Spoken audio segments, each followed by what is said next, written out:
खरं तर लहान मुलांना इंजेक्शन दिसलं तरी भीती वाटते, अनेकदा ते रडायला सुरुवात करतात, त्यामुळे इंजेक्शन्स काय वॅक्सिन अनेकदा विलंबसुद्धा होतो. मात्र आता निडललेस इंजेक्शन आले असल्यामुळे कुठेतरी मुलांना आता रडण्याची गरज पडणार नाही किंवा त्यापासून असणारी भीती जी आहे ती कुठेतरी दूर होईल. शिवाय पालकांना सुद्धा दिलासा मिळणार आहे. या सगळ्या संदर्भात बोलण्यासाठी आपल्यासोबत बालरोग तज्ज्ञ अविनाश गावंडे सर आहे. सर, कशा पद्धतीने हे वॅक्सिन दिली जाणार आहे? म्हणजे एक प्रकारचं इंजेक्शन आहे पण निडललेस.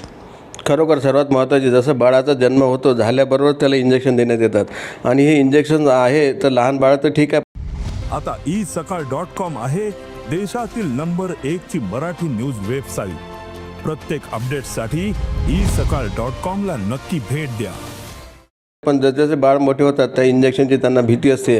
त्यामुळे इंजेक्शन वॅक्सिन दिल्यामुळे जे आजार होत नाही ते जर आपल्याला करायचं असेल तर इंजेक्शन देणं सर्वात महत्त्वाचं आहे आणि डिले होऊ नये त्यासाठी बाळांची भीती काढणं महत्त्वाचं आहे.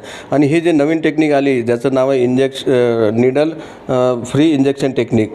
या टेक्निकमध्ये जसं सुरुवातीला आपण इंजेक्शन द्यायचं होते, निडल वाटी इंजेक्शन आतमध्ये द्यायचे आणि त्यामुळे निडल वाटी इंजेक्शन आतमध्ये गेल्यामुळे एक तर लहान मुलं का असो की मोठ्या मुलांनासुद्धा याची भीती असते आणि हे भीती कमी होते आणि सोबतच पालकांनासुद्धा याची काळजी असते, आपल्या मुलाला एक निडल टोचल्या जाईल त्याच्यामुळे ती काळजी पण कमी होते.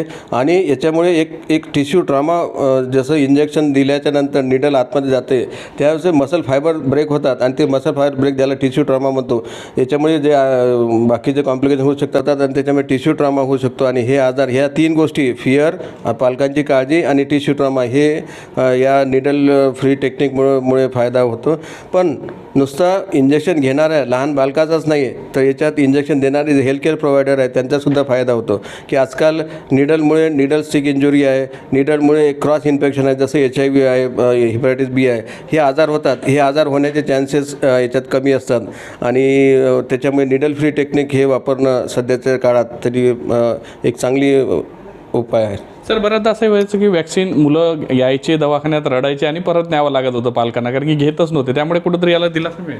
हो, आता तुम्ही बघत असाल तर आता जसं बाळांना जर एवढी मोठी निडल दिसली तर हे निडल पाहून बाळ घाबरून जायचं. आता आपण जेव्हा इंजेक्शन देतो तेव्हा इंजेक्शन देताना त्यांच्या जर लक्षात आलं की एक पिस्टन ड्रिव्हन एक स्टेनलेस स्टील मशीन आहे, याच्यात पहिले प्रेशर डेव्हलप केल्या जाते आणि त्याच्यात जे कार्टेज आहे, कार्टेजमध्ये इंजेक्शन असते आणि याच्यात निडल दिसत नाही. त्याच्या मुलांचीच नव्हे तर मोठे माणसंसुद्धा घाबरतात, त्यांची भीती कमी होईल आणि इंजेक्शन देणं सोपं झालं. सर, ही टेक्नॉलॉजी भारतात केव्हापासून वापरली जात आहे आणि याचा फायदा कसा पुढच्या काळामध्ये पुढच्या काळामध्ये होणार आहे? सर्वात महत्त्वाचं म्हणजे आपण बघितलं असेल की आजकाल बरेचसे केसेस, आता आम्ही मेडिकल कॉलेजमध्ये काही आजार आम्हाला शिकवायला पण नाही आहे. याचं कारण म्हणजे व्हॅक्सिन, म्हणजे लसी.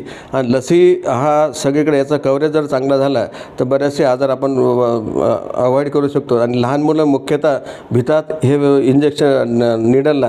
तर निडल फ्री जर लोकांना माहीत झालं, तुम्ही ही टेक्निक मास लेवलला वापरू शकता. हे टेक्निक सर्वात सोपी असल्यामुळे या टेक्निक हेल्थकेअर प्रोव्हायडर कोणी असेल यांना लवकर ट्रेन करणं सोपं जाईल आणि मास लेवलला हे जर इंजेक्शन वापरण्यात आले तर बऱ्यापैकी इंजेक्शन कव्हरेज, व्हॅक्सिन कव्हरेज वाढू शकते. महामारीच्या काळात सर अशा वॅक्सिनचा फायदा होऊ शकतो? हां, कुठल्या प्रकारचे व्हॅक्सिन, फक्त एकाच याच्यात 0.5 ml व्हॅक्सिन देता येईल. कुठलं व्हॅक्सिन जर 1 ml असेल तर त्याला 2 कार्टेज वापरून 2 ठिकाणी. पण जनरली व्हॅक्सिन 0.5 mlच असते. तर 0.5 ml सबक्युटेनियस किंवा इंट्रामस्क्युलर या 2 रूट वाटेच हे व्हॅक्सिन देता येतं. भारतात सर हे आता केव्हापासून दिलं का, म्हणजे खासकर नागपुरात तरी केव्हापासून उपलब्ध झालं? हे मागच्या 8 ते 10 महिन्यापासून भारतात आलेलं आहे. सुरुवातीला 5 मेट्रोपॉलिटन सिटी जे आहे, बेंगलोर, मद्रास, कलकत्ता, पुणे, बॉम्बे, इथे इंट्रोड्यूस झालं आणि त्यानंतर मग आपल्या नागपुरात सुरू झालेलं. नक्कीच कुठेतरी लहान मुलांना जी भीती होती ती आता घालवण्यासाठी मोठी मदत मिळणार आहे आणि शिवाय वॅक्सिन वेळेवर दिल्या जाणार असल्यामुळे अनेक आजारांना सुद्धा टाळता येणार आहे. व्हिडिओ जर्नलिस्ट सौरभ बोलेसह पराग डोबळे, साम टीव्ही न्यूज, नागपूर.